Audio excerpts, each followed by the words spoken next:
नाद धरील आईची चलन जावे आईची चलन जावे आईची चलन जावे नाईलाज धरीत नाईलाज धरीत आयते याचे चरण धावे आयते याचे चरण धावे आयते याचे चरण धावे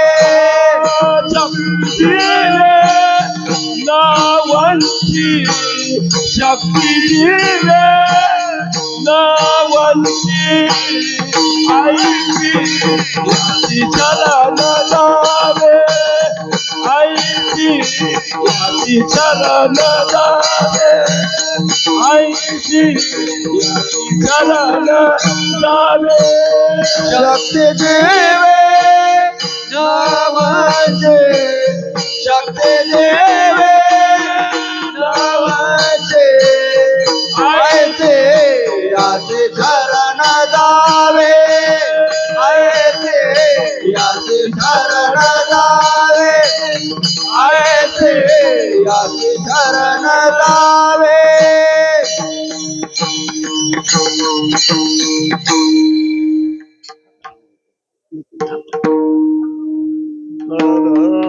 भक्तिगार नाही लाज धरीत ऐसी आसे शरण जावे शक्ती दिवे नवंती श्रीमंत श्री जगद्गुरु तुकोबाराय या भंगामधून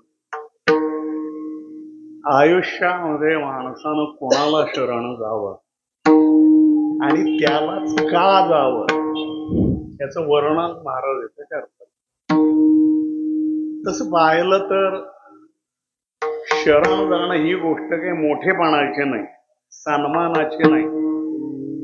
दुसऱ्याला शरण जायचं जर म्हटलं तर मग माणसांना आपला मोठेपणा आपली कीर्ती समाजामध्ये असणारी आपली प्रतिष्ठा आपला मान सन्मान आपला नावलौकिक ह्या सर्व गोष्टी त्याला विसरून जाव्या लागतात. त्याच्याशिवाय दुसऱ्याला शरण जाता येत नाही. माणसं अशी सहजासहजी कोणाला शरण जातही नाही. ही गोष्ट जेवढी खरी आहे तेवढी दुसरी एक गोष्ट खरी आहे. आयुष्यामध्ये प्रत्येक जण कधी ना कधी कोणाला ना कोणाला शरण गेलेला असतो, जात असतो. लक्षात येत नाही आपल्या आपण कसं कोणाला शरण गेलोय हे लक्षात येत नाही, पण माणसं शरण जात असतात. एक कल्पना एक अशी करा, एखादा रोगी अपेंडिसायटिस झालाय, स्टोन झाला, ज्याच्या वाट्याला ते आलेले असतात त्यालाच फक्त त्या वेदना ठाऊक असतात. महाराजांचा एक दृष्टांत, प्रसूतीच्या वेदना काय असतात हे जी बाई कधी बाळंत झालेली असते, जिनं कधी कोणाला जन्म दिलेला असतो तिलाच फक्त त्या ठाऊक असतात. जिनं कधी कोणाला जन्मच दिलेला नाही, जिचं सिझरिन झालंय, जी म्हणजे कुमारिका आहे, तिच्या पुढे त्या वेदनांचं कितीही वर्णन केलं त्या वेदना काय असतात हे तिला नाहीच कळणार. जिनं भोगलेले असतात, अनुभवलेले असतात तिला ते ठाऊक असतात. महाराज सांगतात, व्याली कुमारीचा व्याली कुमारीचा अनुभवे अनुभव अनुभवे अनुभव व्याली कुमारीचा व्याली कुमारीचा अनुभवे अनुभव अनुभवे अनुभव व्याली कुमारी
अनुभवी अनुभव सांगता तो भाव येत नाही.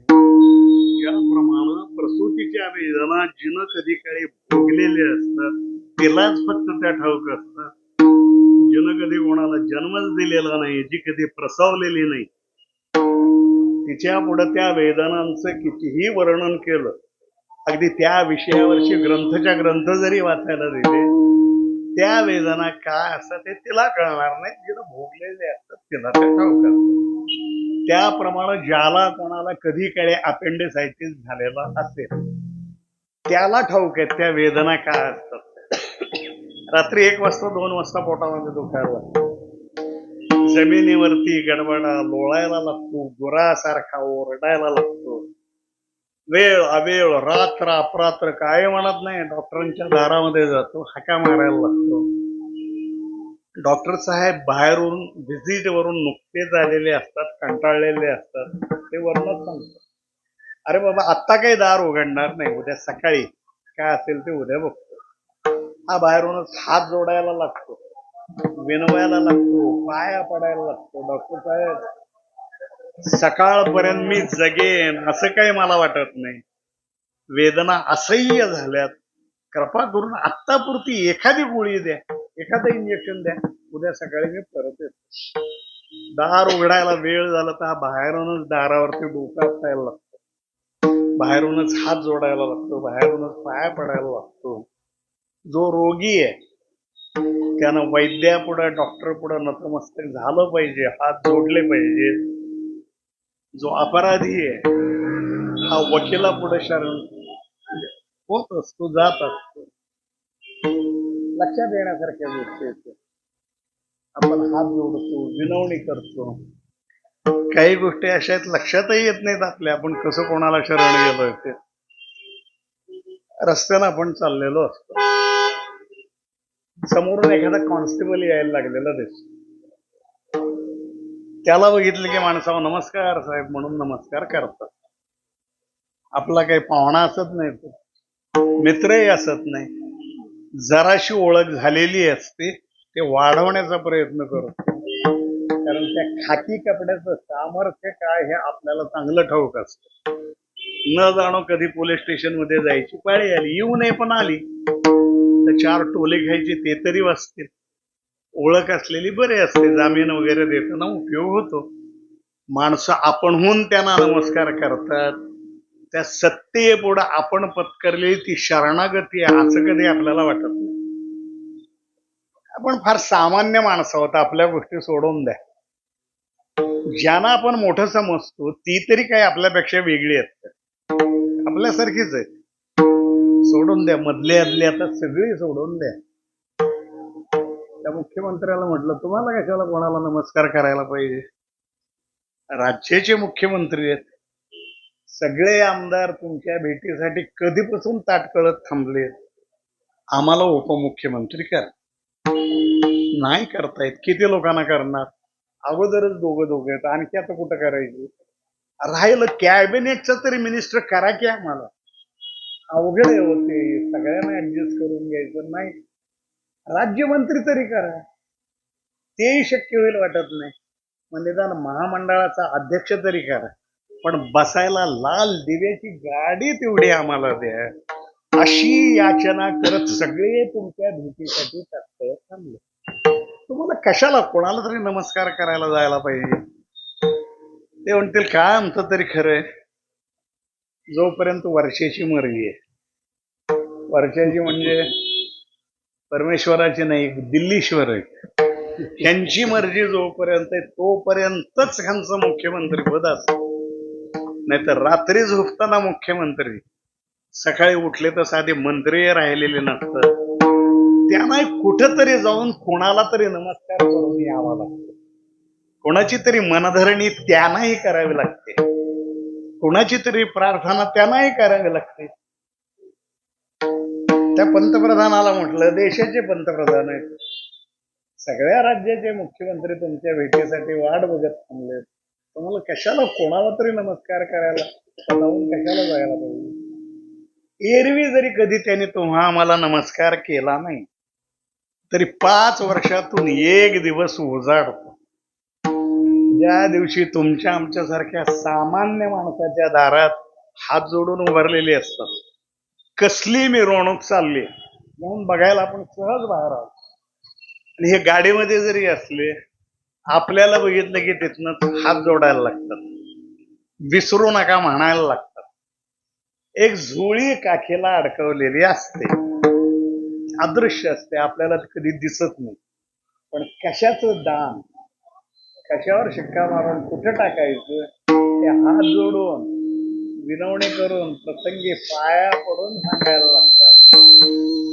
सध्या आता सीझन सुरूच आहे, त्यामुळे सगळ्यांच्या अनुभवाला ह्या गोष्टी येतच असतील.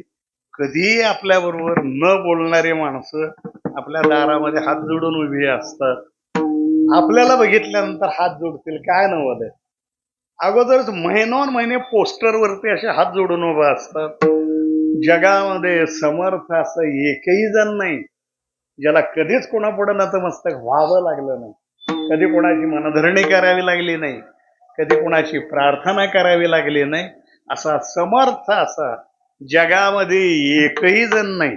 म्हणून माणसानं माणसाला शरण जाण्यात अर्थ नाही. जो स्वतः दुसऱ्याला शरण जातोय असा एक शरण जाणारा माणूस दुसऱ्या शरण येणाऱ्या माणसाला किती वेळ मदत करणार आहे, किती मदत करणार, हाही तसला तरी तोही तसला. एक ग्रस्त नदीच्या काठावरून जायला लागले, असं दिसलं की एक जण पाण्यात पडलाय, बुडायला लागलाय, हातपाय हलवतोय, पण पोहायला येत नसल्यामुळे खाली जातोय, वर येतोय, खाली जातोय, वर येतोय. वाटेनं जाणाऱ्या माणसाला त्या बुडणाऱ्या माणसाची खूप दया आली.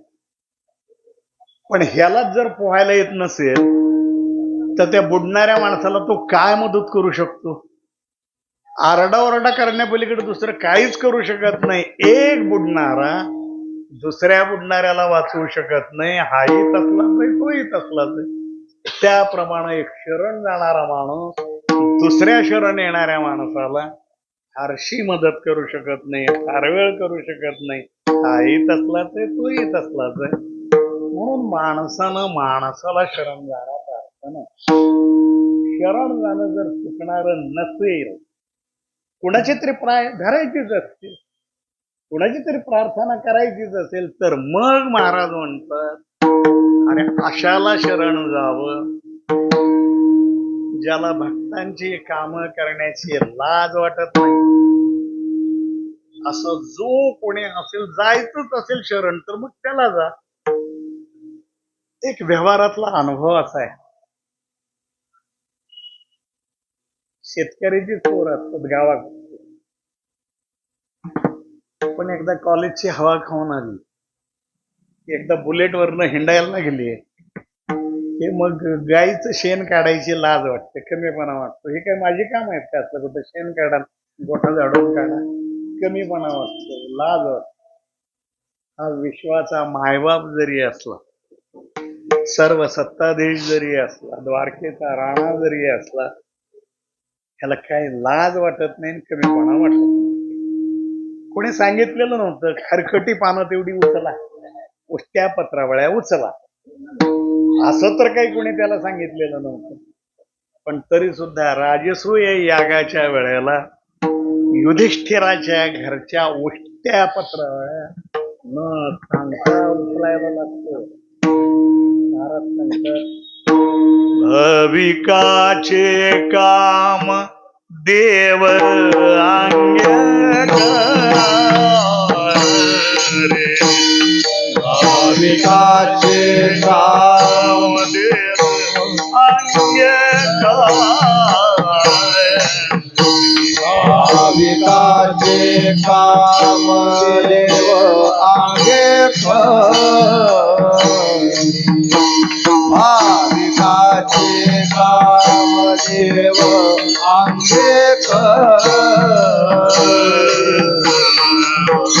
देव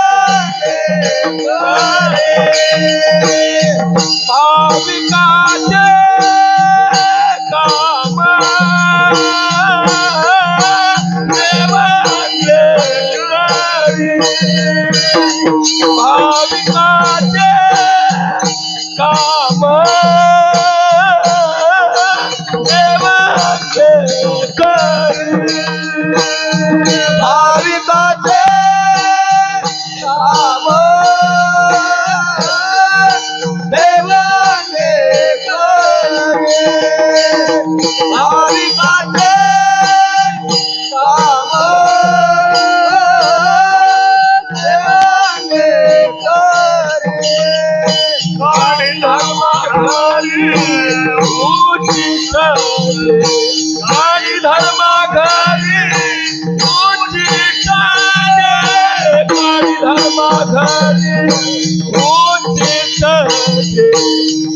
धर्म घरी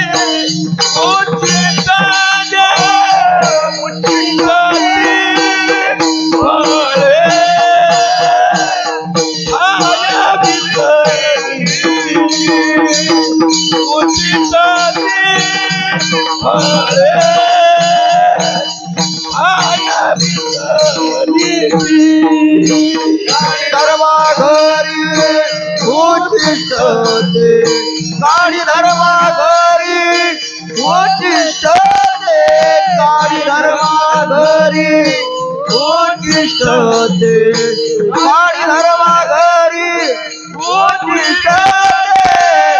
उच्चिष्टते फळे आया भिल्लरेचे उच्चिष्टते फळे आया भिल्लरेचे भाविकाचे काम देव अंगे करे काढी धर्मा घरी उच्चिष्टते. कदाचित कोण असं म्हणायला येईल काय नवल मित्राच्या घरी जर काही कार्य असेल म्हणजे मित्राच्या बहिणीचं लग्न आहे मग त्याची जी मित्रमंडळी असतात ते आपल्या मित्राच्या घरी सगळे राबतच असतात. आलेल्या पाहुण्यांना पाणी द्या चहा द्या जेवायला वाढा. मित्राच्या घरचं जर काही कार्य असेल तर त्याची मित्रमंडळी त्याच्या घरात राबत असतात. नाहीतरी हा पांडवांचा मित्रच होता. आपल्या मित्राच्या घरी त्यांनी कामं केली. काय विशेष आहे त्याच्यात सगळेच मित्र आपल्या मित्राच्या घरामध्ये राबतात. त्याप्रमाणे ह्यानंही राबला. जगा वेगळं काय केलं मान्य केलं थोडा वेळ मान्य मित्र असू दे नाही तर नोकर असू दे. दुसऱ्याची पादत्राणा आपल्या डोक्यावरती घ्यायची आणि रस्त्यानं चालायचं. ते कुठल्या मित्राचं काम आहे पण ते करतो नाही याला काही वाटत नाही ना. प्रसंग सर्वांना कळतो. कोणाच्या मनामध्ये कोणत्या वेळेला काय विचार येतील आणि ते काय येतील ह्याची काही कारण सांगायला येत. एकदा सत्यभामेला असं वाटायला लागलं श्रीकृष्ण हाच मला पुढच्या जन्मात सुद्धा पती म्हणून मिळायला हवा. आता ही मनातली गोष्ट कोणाजवळ बोलावी उपाय कोणाला विचारावा प्रश्न पडला. आणि मग एक दिवस योग्य व्यक्तीची गाठ पडली. नारदांची स्वारी तिच्या मनात स्वागत वगैरे केलं आणि मग बोलत बसल्यानंतर म्हणायला लागले ऋषीवर एक गोष्ट माझ्या मनात बोलू का. नारद म्हटले बोल तुला काय बोलायचं बोल काय विचारायचं ते काय नाही म्हणे श्रीकृष्ण हाच मला पुढच्या जन्मात सुद्धा पती म्हणून मिळायला हवा. नारद मनातल्या मनात हसायला लागले. आता काय म्हणावं ह्या बाईला. हा कोण आहे हेच अजून ह्याला कळालेलं नाही. हा काय प्रत्येक वेळेला येतो जेव्हा केव्हा धर्माचा ऱ्हास व्हावा ज्या वेळेला सगळीकडे अधर्म माजलेला असावा दुर्जनांचं प्राबल्य झालेलं असावं सज्जनांचं जगणं उघड झालेलं असावं अशा वेळेला कधीतरी युगायुगामधून हे एकदा येणार. जेव्हा अशी परिस्थिती निर्माण होईल यदा यदा धर्मस्य ग्लानिर्भवति भारत अभ्युत्थानम धर्मस्य तदात्मानं सृजाम्यहं परित्राणाय साधूनां विनाशाय च दुष्कृतां धर्म संस्थापनार्थाय संभवामि युगे युगे. अशी परिस्थिती जेव्हा कधी निर्माण होईल त्यावेळेला हे अवताराला येणार. आणि ही बाई तर आता पुढच्या जन्माची गोष्ट करायला लागली. गंमत करायची लहर आली. म्हणजे आहे ना उपाय आहे या जगामध्ये. अशा कुठल्याच अडचणी नाहीत कुठले प्रॉब्लेम नाही की ज्याच्यावरती काही सोल्युशन नाही उपाय नाही असं काय नाही. म्हणजे काय करायचं काय नाही. जी वस्तू या जन्मामध्ये आपण दान करतो ती वस्तू पुढच्या जन्मामध्ये त्या माणसाला हमखास मिळते. मग हिने विचारलं मग मी काय करायचं. काय नाही तू तुझा नवरा दान करून टाक तुला पुढच्या जन्मात पती म्हणून मिळतो का नाही बघ म्हणले. मग हे म्हटले आत्ता देते कोणाला देऊ दे की म्हणले मलाच देऊन टाक. येते म्हणे मी काय करायचं. तू काहीच करायचं नाही तू नुसतं माझ्या हातावर पाणी तेवढं सोडायचं. मी काय मंत्र म्हणायचे ते म्हण. गेली तांब्या भरून घेऊन आले. आता म्हणा म्हणले तुमचे काय मंत्र म्हणायचे ते म्हणा. नारद म्हणायला लागले अगं जी वस्तू दान द्यायची ती वस्तू तर तुझ्याजवळ पाहिजे का नाही? त्या वस्तूचा तर पत्ता नाही, आणि जे तुझ्याजवळ नाही त्याचं कसं दान देणार? म्हणे आता काय करू? काय नाही, बोलवून घे की म्हणले, तुझ्या नवऱ्याला घे बोलून. गेला, निरोप गेला. आत्ताच्या आत्ता बोलवलंय. आले, धावत पळत आले, काय चाललंय सगळं ठाऊक होतं. पण आता नारदांच्याच मनात आलंय तिची गंमत करायची, तर आपणही सहभागी झालं पाहिजे. आले, बायकोला विचारलं, काय एवढ्या गडबडीनं एवढ्या तातडीनं कामाला बोलवलं? ते म्हणाले, ते तुम्हाला नाही कळायचं, तुम्ही नुसतं बसा, मी काय करायचं ते करते. सगळ्याच बायकांना वाटत असते की आपल्या नवऱ्याला काही कळत नाही म्हणून. बसा म्हण, तुम्ही नुसतं बसा, मी करते, काय करायचं ते करते. बसले, गप्प बसले. नारदांचं पूर्ण झालं, हातावर पाणी सोडून झालं. थोडा वेळ गेला, नारद म्हणले, उठा, चला म्हणले, कामाला लागा. तुम्हाला फुकट कुणी पोचायचं? जेलमध्ये सुद्धा कैद्याकडनं कामं करून घेतात, मग खायला घालतात. तुम्हाला फुकट कुणी पोचायचं? उठा म्हणले, त्याला कामाला लागा. बाहेर माझ्या पादुका आहेत, उचलायच्या, आपल्या डोक्यावरती घ्यायच्या, आणि माझ्या मागणं मुक्काट्यानं चालत यायचं. बायको म्हणली, ह्यांना कुठे घेऊन चालला? आता कुठे घेऊन? तूच याचं दान मला दिलंयस ना, मग ती वस्तू तर आता माझी झाली. त्यामुळे आता मी जिकडं जाईन तिकडं त्यांना आलं पाहिजे, सांगेन ती कामं त्याने आता केली पाहिजे. महाराज सांगतात, सत्यभामा दान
शिरी घेऊन चाले पादुका.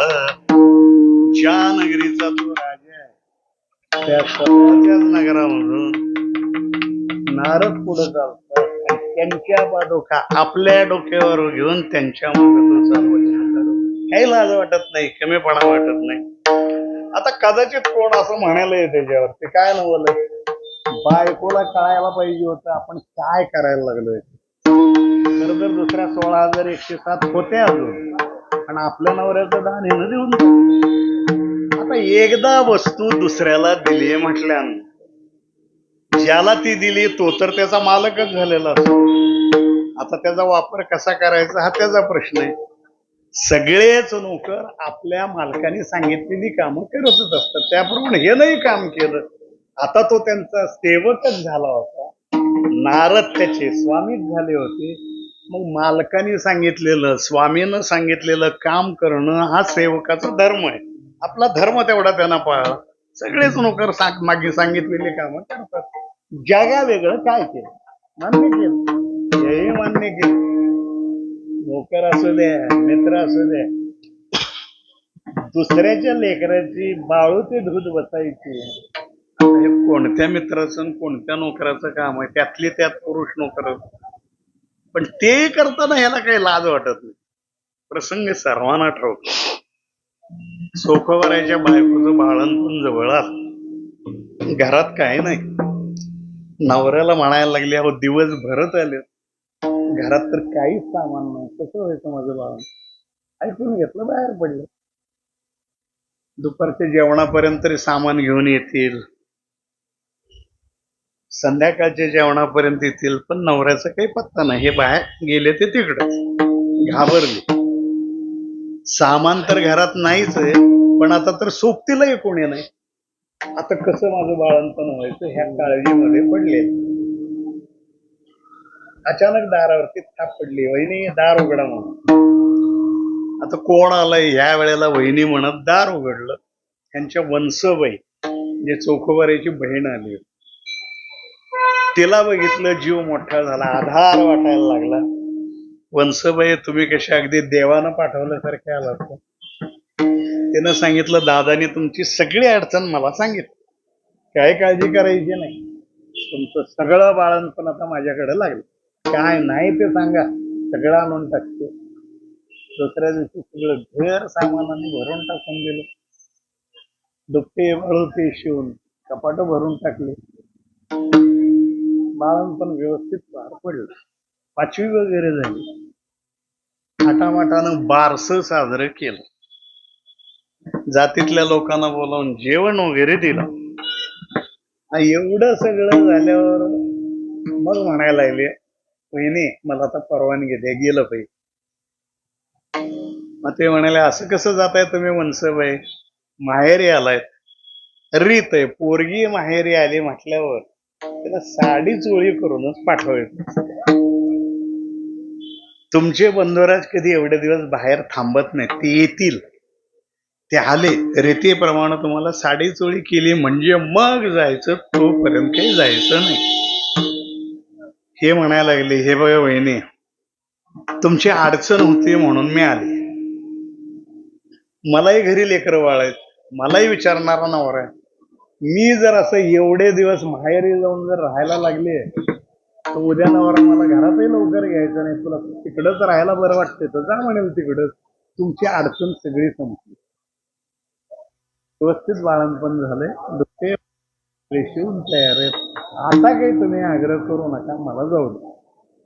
कितीही आग्रह केला तरी चोखवारीची बहीण काही थांबत नाही, ती निघून जात. ती जाते ना मग चोखोबाराय गावाकडे येतात. आता जातानाची परिस्थिती तर ठाऊक होती, कसं बाळंतपण झालंय आणि काय झालं आता कोणाला ठाऊक. पण कसं आहे नवऱ्याला दारात असताना घरातल्या वातावरणाचा जरा अंदाज यायला लागतो.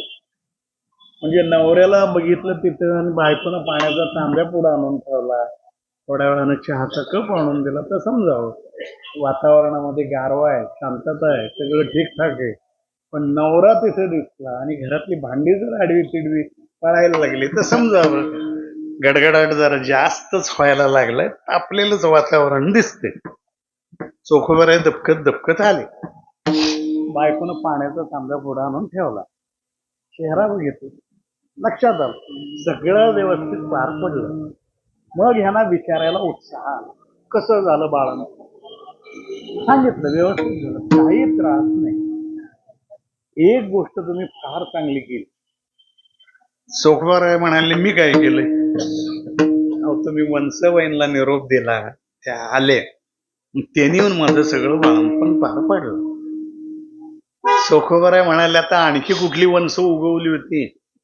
अहो असं काय करताय? अक्का तुमची मोठी त्या झाल्या होत्या. चोखोबाराय म्हणाले, काय सांगते, कशी आली? कशी आली? मग त्या काळात रेल्वे असते, रेल्वेनं आली, बस असते, बसनं आली, सुमोनं आली, ट्रॅक्सनं आली, काहीतरी सांगता आलं असतं. अशी पायानं चालत आली होती. अगं मला तसं नाही म्हणायचं, मी तर एवढे दिवस तिच्याच घरी होतो. सकाळ संध्याकाळ ती भाकरी बडवून तर मला खायलाच घालत होती. दिवसभर माझ्या पुढे घरातली सगळी कामं ती काय असतील ती करत होती. तुझं बाळणपण करायला इकडं आलीच कशी? ते म्हणाले, ते काही मला ठाऊक नाही, मला एवढंच माहिती वंसाबाई आल्या, त्याने येऊन बाळणपण पार पाडलं. चोखोबाराय विचारात पडले, असं कसं शक्य आहे? मी तर तिच्याच घरात आहे, रोज सकाळ संध्याकाळ करून स्वयंपाक तीच मला खाऊ घालते, घरातली कामं करतील, हिचं बाळणपण करायला आलीच कधी इकडं? जेव्हा सगळा प्रकार त्यांच्या लक्षात येतो तेव्हा बायकोच्या भाग्याची उडवे चोखोबाराय गायला लागतात की हे काय तिची काम आहेत का? काय तुझं भाग्य? त्यांनी येऊन यातली कामं करावीत का? बापासारखा बाप असतो पोराला जन्म देणारा, त्याला लाज वाटते, घाण वाटते. दिवसभर तर ते माऊलीच्या पाठीमागे काम ही असतातच. रात्री सगळं उरकून झाकापाक करून अंथरुणावरती पाठ टेकवायला त्याला थोडा वेळ होतो. तोपर्यंत त्या पोराची आणि पोराच्या बापाची दोघांची चांगली तासभर झोप झालेली आहे. ती येऊन अंथरुणावरती अंग टाकते, जरा कुठं डोळा लागतोय न लागतोय. तोपर्यंत त्या पोरानं संडास तरी केलेली असते, लघवी तरी केलेली असते. त्या अंगाला गार लागायला लागलं, रडायला लागलं. दिवसभराच्या श्रमानं थकून गेलेली, लवकर डोळा उघडत नाही. बाप म्हणणारा जवळच झोपलेला असतो, बायकोला हाका मारायला लागतो, पण नाही जाग येत. दंडाला धरून हलवायला लागतो. मागच्या जन्मात काय कुंभकर्ण होतीस काय? किती वेळ झालाय पोरगा रडायला लागले. अरे का बाबा, आपण उठावं. बायकाला तर ठाऊकच असतं पोरग रात्री असं करणार, उशाला एक दोन चार दुपटे बाळून ते ठेवलेले असतात. आपण उठावं, खालचं काढावं, दुसरं अंतरावं. हात सुद्धा त्याला लावत नाही. लाज येते की काय? इथल्या लोकांना ऐकायला गेलं बाद झालं. जे घरात निवांत झोपलेत त्यांची झोपमोड कशाला करायची? बापासारखा बाप त्या पोराला जन्म देणार, त्याला लाज वाटते, घाण वाटते. हा विश्वाचा मायबाप जरी असला, सर्व सत्ताधीश जरी असला, द्वारकेचा राणा जरी असला, काही लाज वाटत नाही, घाण वाटत नाही, कमीपणा वाटत नाही. नाथराय वर्णन करतात, त्याचे स्त्रीचे बाळंत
करी जनार्दन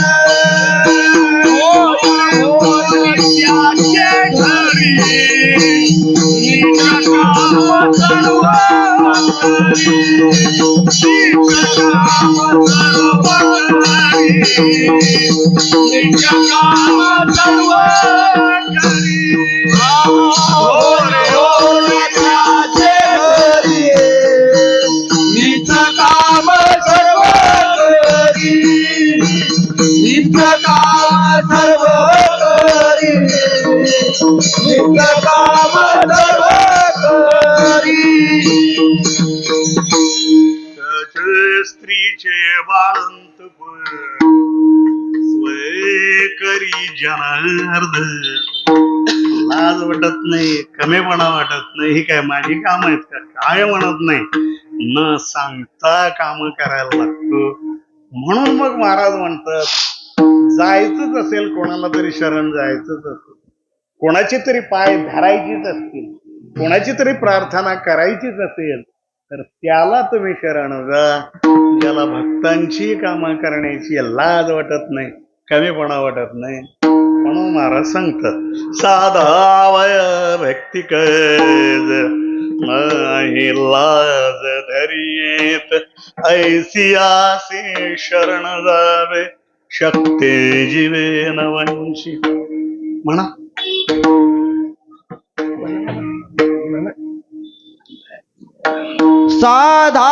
साधावया भक्ती काज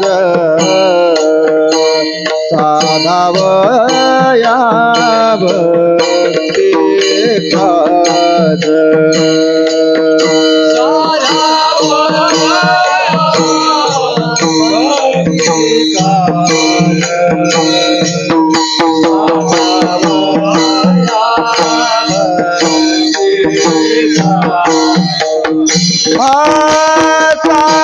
साधावया भक्ती काज साधावया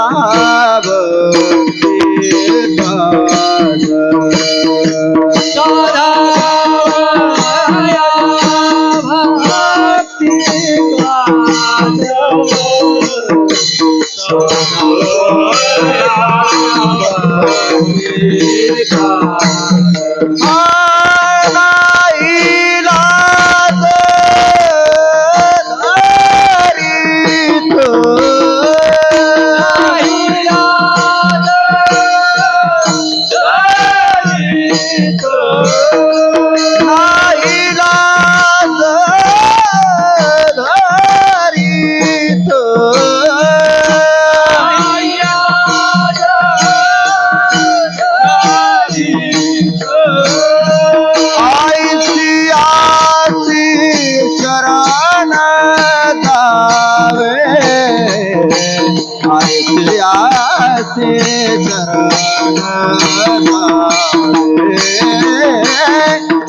ऐतिहासी शरण जावे ऐतिहासी शरण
ऐतिहासी शरण जावे ऐतिहासी शरण जावे ऐतिहासी शरण जावे ऐतिहासी शरण जावे भक्ती जीवे नावांचे भक्ती जीवे नावांचे भक्ती जीवे नावांचे भक्ती जीवे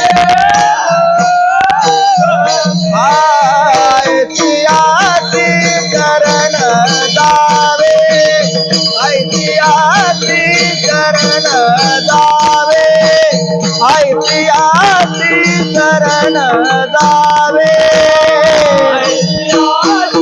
शरण जावे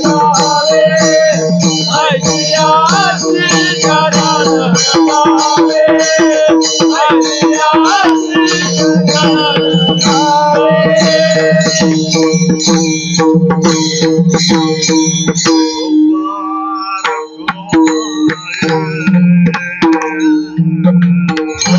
पार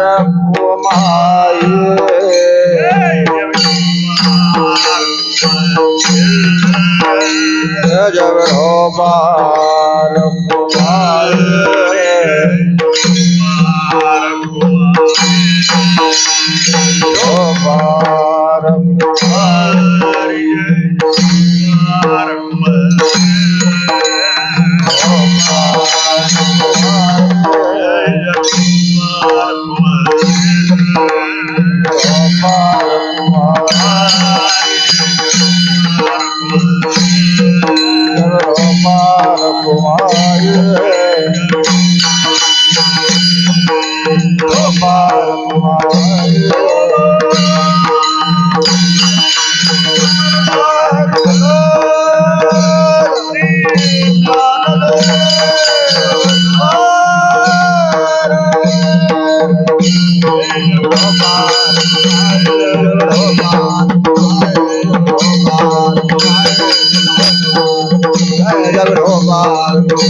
नाही लाज धरीत ऐसियासी शरण जावे शक्ती दिवे नवंती.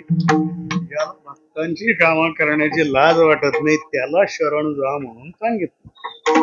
पण नेमकं जायचं तरी कोणाला? देव तरी काय थोडे थोडे 33 कोटी देव आहेत, कोणाला शरण जायचं? पुढच्या कडव्यात महाराज सांगतो, भीष्म पण केला खरा धनुर्धर रक्षिले ऐसियासे शरण जावे शक्ती जीवे नमन. ज्यानं भीष्माचा पण खरा केला आणि ज्याने अर्जुनाचं रक्षण केलं त्याला शरण जा. प्रसंग सर्वांना ठरव. महाभारतीय युद्धाला सुरुवात होण्यापूर्वी दोन्ही बाजूकडून सैन्याची जमवाजमव करायचं चाललेलं. सगळ्यांना ठोके लांबवत ते बसत नाहीत. त्या युद्धामध्ये द्वारकेची जी सेना होती कृष्णाची, ही सगळी कौरवांच्या बाजूनं लढत होती आणि हा एकटा तेवढा पांडवांच्या बाजूला.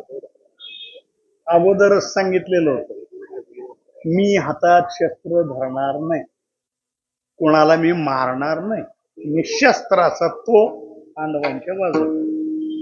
विचारलं तर 4 युक्तीच्या गोष्टी तेवढ्या सांगेन, पण हातात शस्त्र घेऊन मी काही कोणाला मारणार नाही. असा निशस्त्र तो पांडवांच्या बाजूला आणि बाकी त्याची सगळी सेना कौरवांच्या बाजूला होती. युद्धाचे काही दिवस झाले. कर्ण रोज भेटायला येतात दुर्योधनाला. जोपर्यंत भीष्माचार्य सेनापती होते तोपर्यंत कर्णाचा त्या युद्धामध्ये प्रत्यक्ष सहभाग नव्हता. त्याला त्यांनी बाजूलाच बसवलेला होता, कारण हा पांडवांचा नेमका कोण आहे हे त्यांना ठाऊक होत. त्यामुळे त्याला त्यांनी बाजूलाच ठेवलेला होता. पण रोज चौकशी करायला यायचा. आज आपल्याकडचं कोण गेलंय मोठा योद्धा, त्यांच्याकडचा कोण मेलाय, तुम्ही कोणता व्यूह आखला होता, त्यांनी कसं त्याला उत्तर दिलं, किंवा त्यांनी कोणता आखला, तुम्ही काय केलं, ही चौकशी करायला रोज यायची. एक दिवस कर्ण दुर्योधनाला म्हणायला लागला, लक्षात येत आहेत का गोष्टी, काय चाललंय ते. त्यानं विचारलं काय झालं. काय झालं म्हणून मलाच काय विचारतो, किती भाऊ मेले तुझे आतापर्यंत, या युद्धात किती भाऊ मेले. तोपर्यंत त्याचे जवळजवळ 23 भाऊ मेलेले होते. म्हणजे इतके भाऊ मेले आतापर्यंत या युद्धात, आणि पांडवांच्या केसालाही अजून धक्का लागलेला नाही. सगळेच्या सगळे शाबूत आहेत. आणि तेही तुझ्या बाजूला जी लढणारी माणसं आहेत ती सामान्य माणसं नाहीत, महान योद्धे आहेत. भीष्माचार्य, द्रोणाचार्य, कृपाचार्य यांच्या पुढं नुसतं उभारण्याची लायकी सुद्धा त्या पांडवांची कुणाची नाही. असं असताना सुद्धा, तुझ्या बाजूला एवढे महान योद्धे असताना सुद्धा तुझे इतके भाऊ मरतात आणि पांडवांच्या केसाला धक्का लागत. म्हणजे असं का होतंय हे जरा विचार करशील का नाही. अगोदरच दुर्योधनाचं मत ह्या सगळ्या मंडळीविषयी काही चांगलं नव्हतं. ही सगळी पांडवांच्या बाजूची माणसं. नाईलाजानं ते आता या युद्धामध्ये ह्यांच्या बाजूने, नाही तर ही सगळी त्यांच्या पक्षाची माणसं. दुर्योधनाने एवढी फोडणी दिल्यावर रागानं लाल झाला. तावातावानं भीष्माचार्याकडे गेला आणि म्हणायला लागला, तुम्हाला जर मनापासून युद्ध करायचंच नसेल तर तुम्ही निवांत बसा, रिटायर व्हा. माझ्याकडे आहे, तुमच्या जागी नेमण्यासाठी माझ्याकडे दुसरी माणसं आहे. भीष्माचार्य म्हणायला लागला, काय झालंय, काय झालं म्हणून मलाच काय विचार. किती दिवस झालेत या युद्धाला, आतापर्यंत माझे किती भाऊ मेले, पांडवांच्या केसाला अजून धक्का सुद्धा लागलेला नाही. आपला सेनापती जर समजा विरुद्ध बाजूच्या मताचा असेल तर त्या युद्धात आमचा जय तरी कसा हवा. भीष्माचार्यांना पांडवांच्या विषयी सहानुभूती होती, ह्याच्याबद्दल काही वाद नाही. पण एकदा सेनापतीपद स्वीकारल्यानंतर युद्धामध्ये ज्या ज्या गोष्टी कराव्या लागतात सगळं ते करत होते. दुर्योधनाचे बोल थोडेसे झोंबले. ठीक आहे दुर्योधना, तुला तसं वाटतंय ना, युद्धाचा आता उद्याचा दिवस तू पाहशील. उद्या ही पृथ्वी निपांडवी करेन. म्हणजे पृथ्वीवरती उद्या एकही पांडव जिवंत असणार नाही. याच अपेक्षेनं तो आलेला होता. आनंदानं माघारी गेला. कौरवांच्या गोटामध्ये बातमी पसरली. भीष्माचार्य असं म्हणाले की उद्या ही पृथ्वी निपांडवी करेन म्हणून सगळे नाचायला लागले, उड्या मारायला लागले. कारण हे सामान्य माणसाचे शब्द नाहीत, भीष्माचार्याचे तोंडचे शब्द आहेत. तोंडातून एकदा शब्द निघाला की त्यांचा शब्द म्हणजे काळ्या दगडावरचे रे, त्याच्यात बदल होणं शक्य नाही. ते जर म्हणाले असतील की उद्या एकही पांडव पृथ्वीवरती जिवंत असणार नाही तर उद्या सगळे मारणार, आणि उद्या पांडव मेले म्हणजे युद्ध संपलं. युद्ध संपलं म्हणजे आपण आपल्या बायका पोरामध्ये आता माघारी गावाकडे जायला मोकळे झालो. सगळे नाचायला लागली, तोफा वगैरे उडायला लागल्या.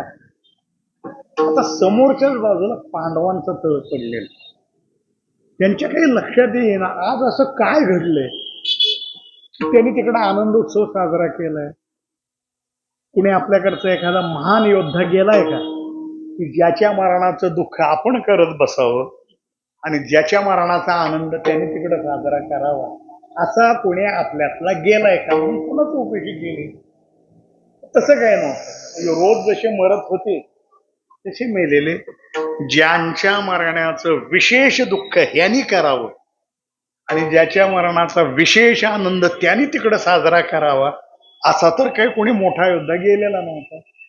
मग हे असं का नाचायला लागलेत, रात्री अपरात्री तोफा उडायला लागल्या? 31 डिसेंबर म्हणावं तर होऊन गेलंय की आता जानेवारी सुरू झालाय. रात्री अपरात्री गोंधळ घालायला, तोफा उडायला, फटाके, सायलेन्सर गाड्यांचे काढून फिरायला. काय झालं हे काही यांच्या लक्षात येणं.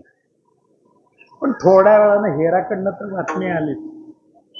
भीष्माचार्य असं म्हणाले की उद्या ही पृथ्वी निपांडवीकरण मा. हे ऐकलं की सगळे पांडव मटकरनं खाली बसले. कारण भीष्माचार्य कोण आहेत, त्यांची ताकद काय, ह्यांना चांगलं ठाऊक होत. ते जर म्हणाले असतील की उद्या एकही पांडव जिवंत असणार नाही, तर उद्या आपण सगळे मेलेले असतो. कोणाच्याच तोंडून काही शब्द निघाला. द्रौपदीच्या कानावरती वार्ता गेली. तिनं ओक्साबोक्षी रडायला सुरुवात केलं. एवढ्या महान पराक्रमी पतींची पत्नी, पण उद्या आपण विधवा होणार आहोत, या कल्पनेनंच त्यानं अकांड तांडव एक करायला सुरुवात केली. मग अशा संकटाच्या वेळेला मदतीला येणारा एक जण त्यांना निरोप गेला. आले धावत पळत आले.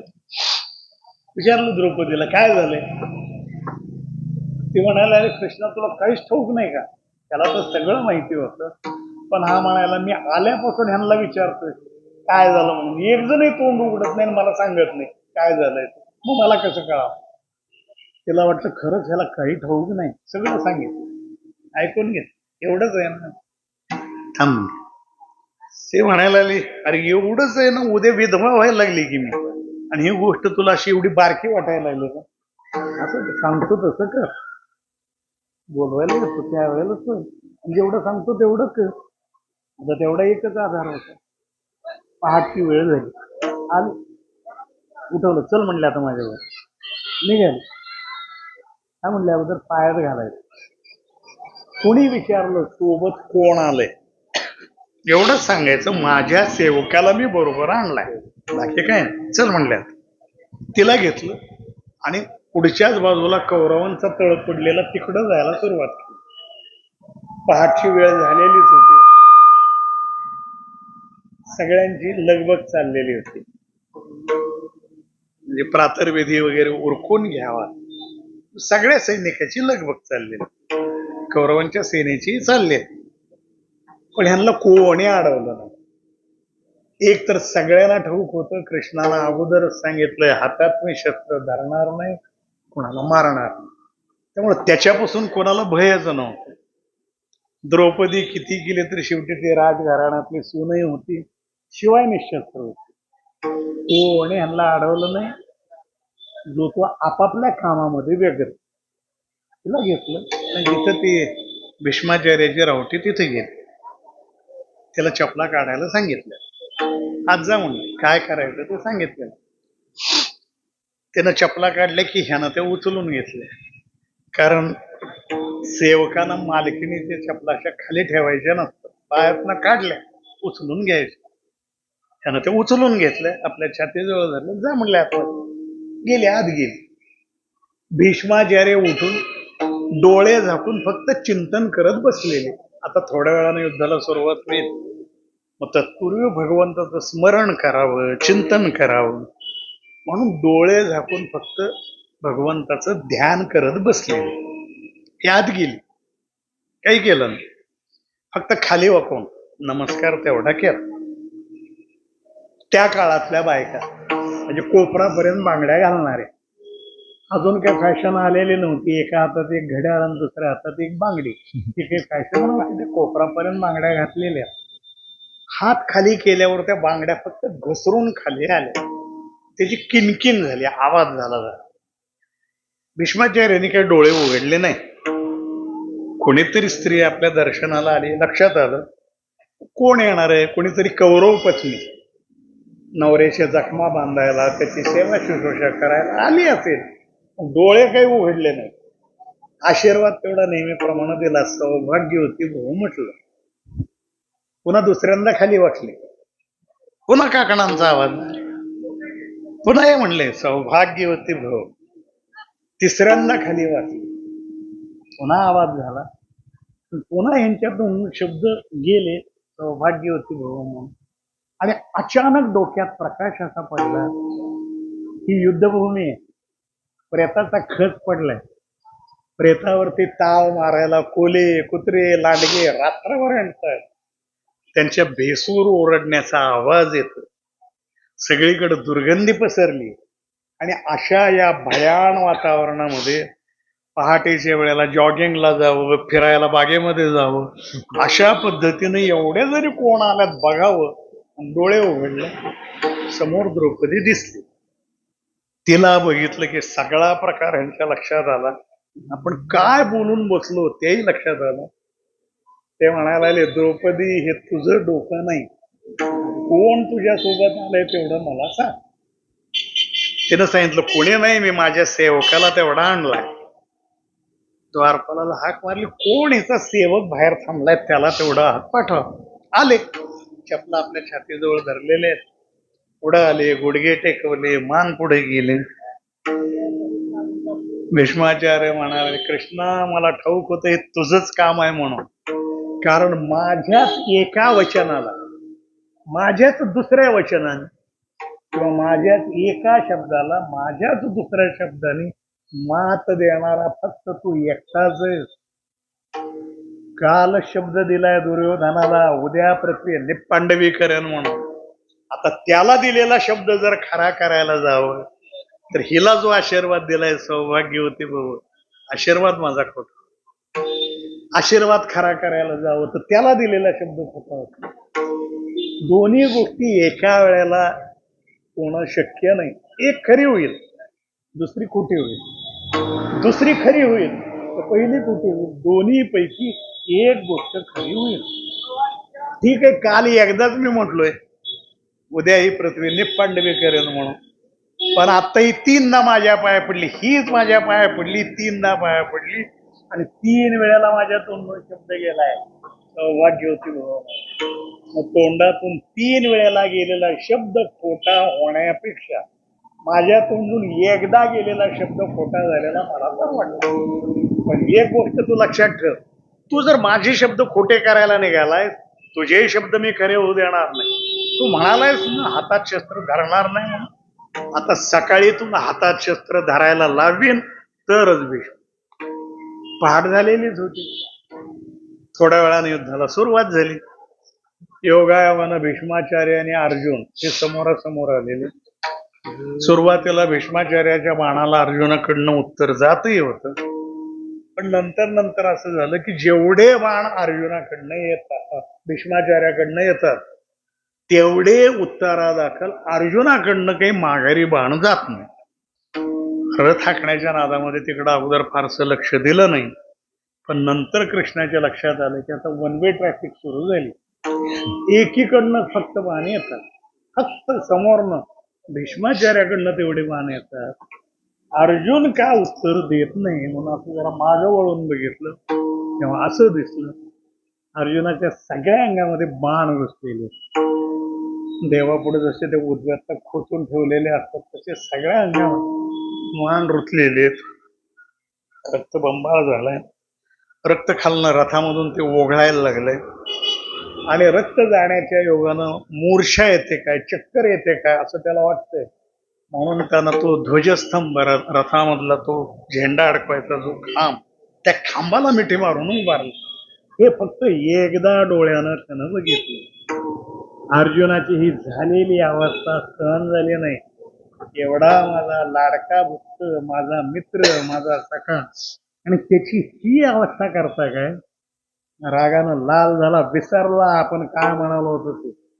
रथाच्या खाली उडी टाकली, सुदर्शन धारण केलं आणि भीष्माचार्याला मारण्यासाठी म्हणून पुढे पळायला सुरुवात केली. बघितलं भीष्माचार्याने यायला लागलाय, आता हातात शस्त्र घेऊन यायला लागला. धनुष्यबाण खाली ठेवला, रथाच्या खाली उडी टाकली, गुडघे टेकवले, मान पुढे केली. काय तुला करायचं असेल ते कर, माझं काम झालं.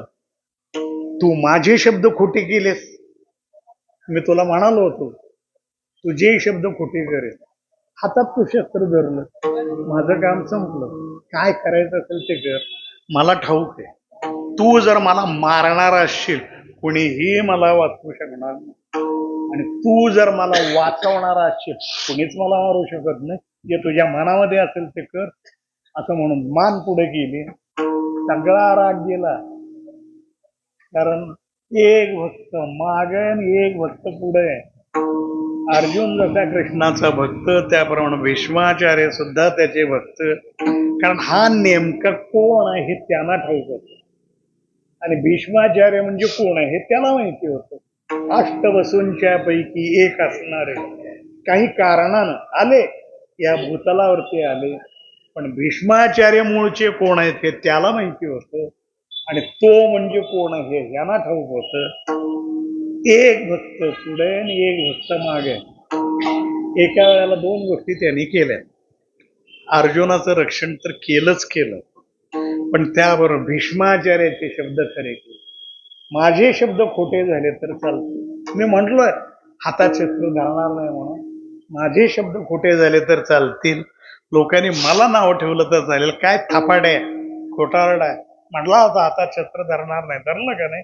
लोकांनी मला खोटा ठरवू द्या, मला नावं ठेवू द्या, माझे शब्द खोटे होऊ द्या, पण माझ्या भक्ताचे शब्द खरे झाले पाहिजे. म्हणून भीष्माचार्याचे शब्द खरे करण्यासाठी स्वतःकडे खोटेपणा घेणारा आणि अर्जुनाचं रक्षण करणारा असा जो कोणी असेल त्याला शरण जा. म्हणून महाराज सांगतात, भीष्म पण केलं खरं, धनुर्धर रक्षिले, ऐसी आसे शरण जावे, शक्ती जीवेन वंची. शेवटी महाराज सांगतात, तुग म्हणे साक्ष हाती, तो म्या चित्ती धर्याला. संतांचे जे शब्द असतात ते त्यांचे अनुभवाचे बोल असतात. ज्या गोष्टीची प्रचिती आली, ज्या गोष्टीचा अनुभव आला, ज्या गोष्टीची साक्ष पटली, त्याच गोष्टी ते लोकांना सांगतात. तुका म्हणे चाखुनी सांगे, मज अनुभव आहे अंगे. स्वतः अनुभव घ्यायचा, मगच त्या गोष्टी इतरांना. महाराज म्हणतात ते सगळं मी अनुभवलेलं आहे. की ह्यानं भीष्माचार्याचे शब्द कसे खरे केले ते मला, अर्जुनाचं रक्षण कसं केलं ते मला माहिती. भक्तांची कामं न लागता कसा करतो, न सांगता कसा करतो ते मला कळते. कदाचित आता कोणाला असे वाटेल आहे की तुकोबारायचा काळ केव्हा, अलीकडचा 400 वर्षात. ह्या गोष्टी कधीच्या आहेत?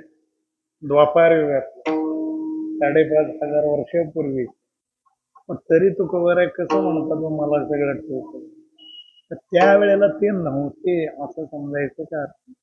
जे जे झाले अवतार तुका तया बरोबर, एवढे म्हणून अवतार झाले. प्रत्येक अवतारात हे आहेतच. अगदी कृतायुगामध्ये सुद्धा प्रल्हादाच्या रूपानं नारसिंह पुढे हेच उभा आहे. प्रभू रामचंद्राची सेवा करायला अंगदाच्या रूपानं हे आहेतच. भगवान श्रीकृष्णाची सेवा करायला उद्धवाच्या रूपानं हे आहेतच. आणि कलियुगामध्ये पंढररायाची सेवा करायला अगोदर नामदेवराय म्हणून, नंतर तुकोबाराय म्हणून हेच आहे. प्रत्येक अवतारात हे त्याची सेवा करायला आहेत. त्यामुळं त्यांच्या शब्दावरती विश्वास ठेवायचा. संतांच्या मध्ये आणि आपल्यामध्ये एवढाच फरक आहे. आपल्याला काही मागता नाही. आपल्याला या जन्मातल्या गोष्टी आठवत नाहीत. आठवतात त्या कळायला लागल्यापासून पुढच्या 5 वर्षाचा, 6 वर्षाचा, तिथून पुढच्या गोष्टी आठवतात. आणि त्याच्या अगोदर लहान असताना 2 वर्षाचा, 3 वर्षाचा असताना काही घटना घडतात, पण त्या आपल्या स्मरणामध्ये नसतात. काय झालं त्यावेळेला, आईच्या उदरातून बाहेर आल्यानंतरच्या गोष्टी आपल्या लक्षामध्ये नाही. आईच्या उदरामध्ये असताना काय काय घडलं हे कसं आपल्याला आठवत. आईच्या उदरातल्या या जन्मातल्या गोष्टी आपल्याला आठवत नाही. मागच्या जन्मात काय झालं हे कसं आठवत. संतांच्या स्मरणात या सगळ्या गोष्टी असतात. म्हणून त्यांचं अनुभव विश्व हे अत्यंत समृद्ध असतं. महाराज म्हणतात हे सगळं मी अनुभवलेलं आहे की ह्या भक्तांची कामं न लागता न सांगता कसा करतो ते ठाऊक आहे. अर्जुनाचं रक्षण कसं केलं ते मला माहिती आहे. भीष्माचार्याचे शब्द कसे खरे केले ते मला ठाऊक आहे.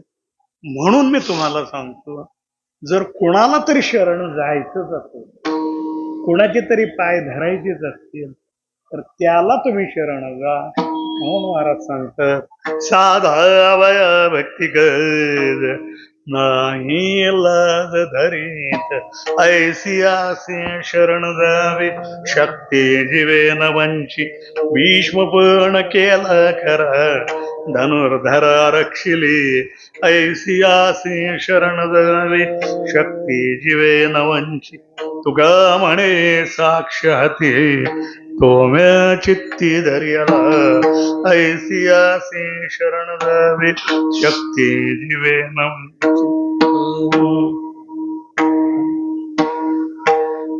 तुका म्हणे साक्ष हाती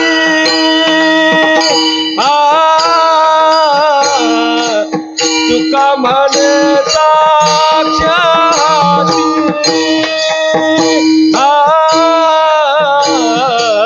तुका म्हणे साक्ष हाती तुका म्हणे साक्ष हाती तुका म्हणे साक्ष हाती तुका म्हणे साक्ष हाती तुका म्हणे साक्ष हाती तुका म्हणे साक्ष हाती सोम्याची धरियेला सोम्याची धरियेला ऐशियाची शरण जावे ऐशियाची शरण जावे ऐशियाची शरण जावे सोम्याची धरियेला सोम्याची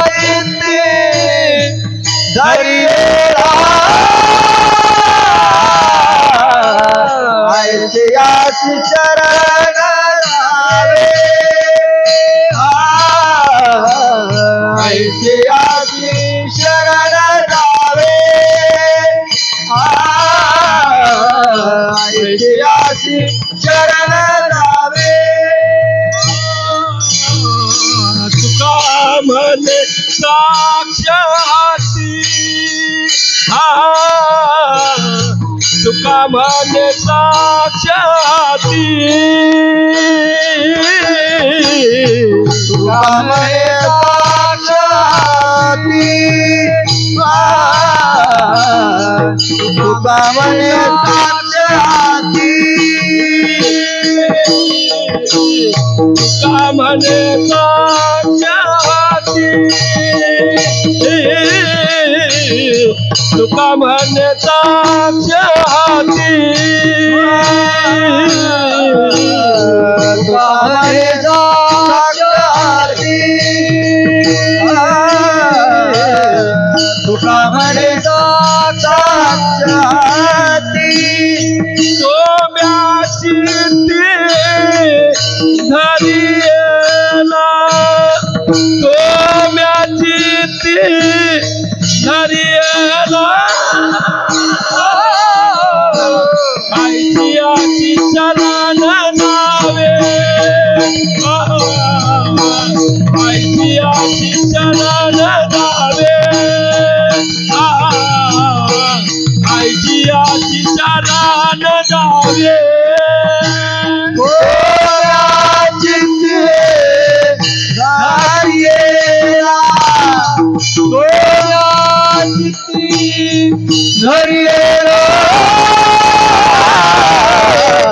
ऐतिहासिक शरण जावे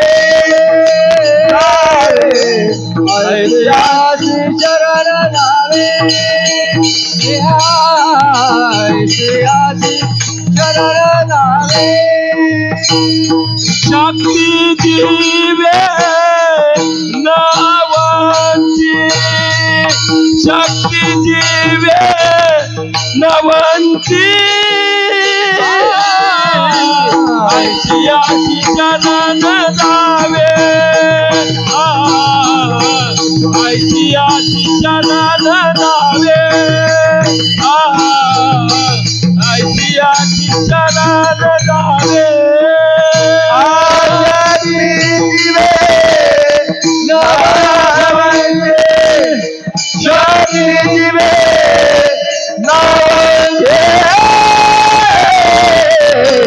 ऐतिहासिक शरण जावे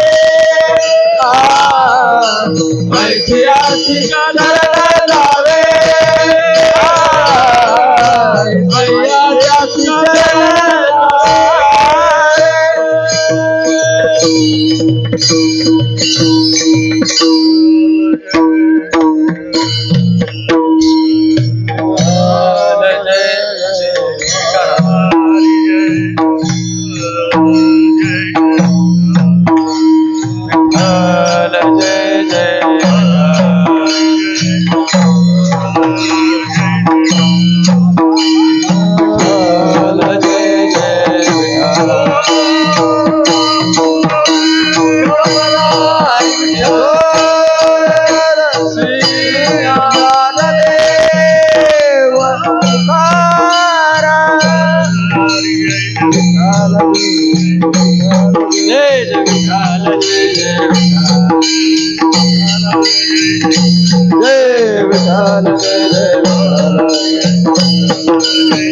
मायाच्या प्रसादाच्या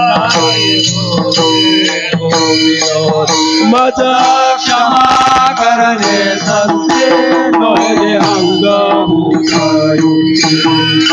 नोहे हा उपदेश तुमचे बरोबर माझा क्षमा करणे संती नोहे अंग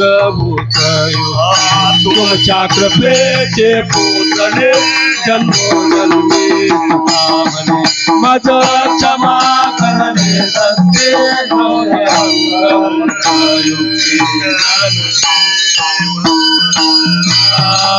ज्ञानदेव ज्ञानदेव ज्ञानदेव ज्ञानदेव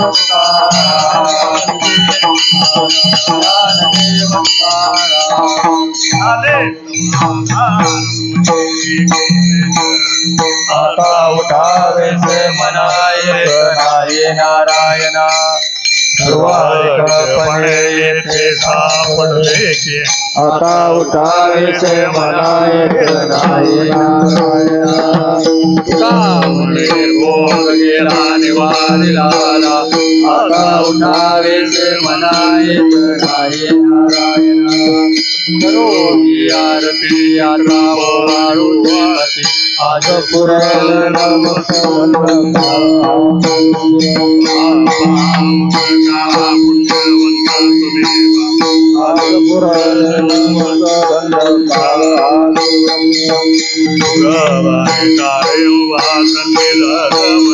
आज पुरल नमस्वंदना प्रेम आरती गोविंद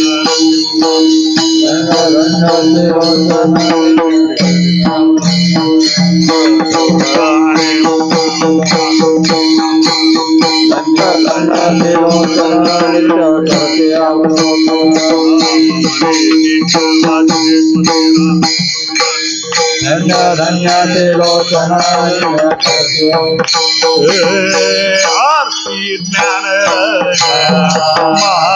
कैवल्य वेदाचे मनोहरला माझा आरती ज्ञान लोपले ज्ञान जगे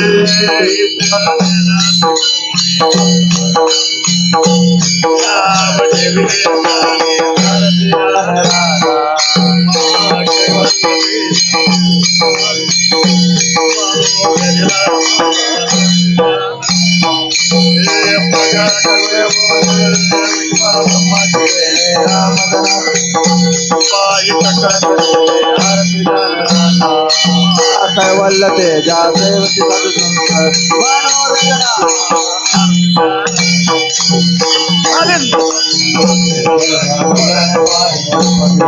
प्रेमी आणि घनानंद भोजन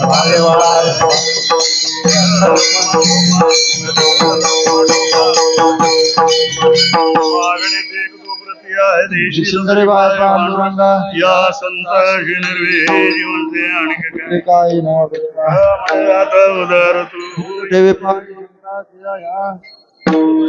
ज्ञानदेव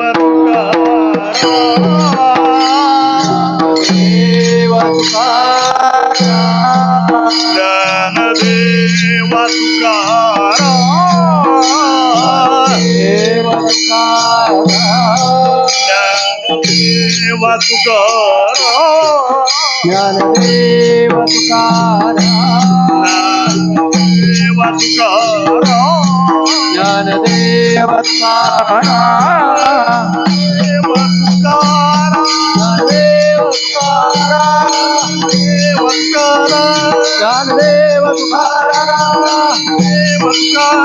ज्ञानदेव ज्ञानदेव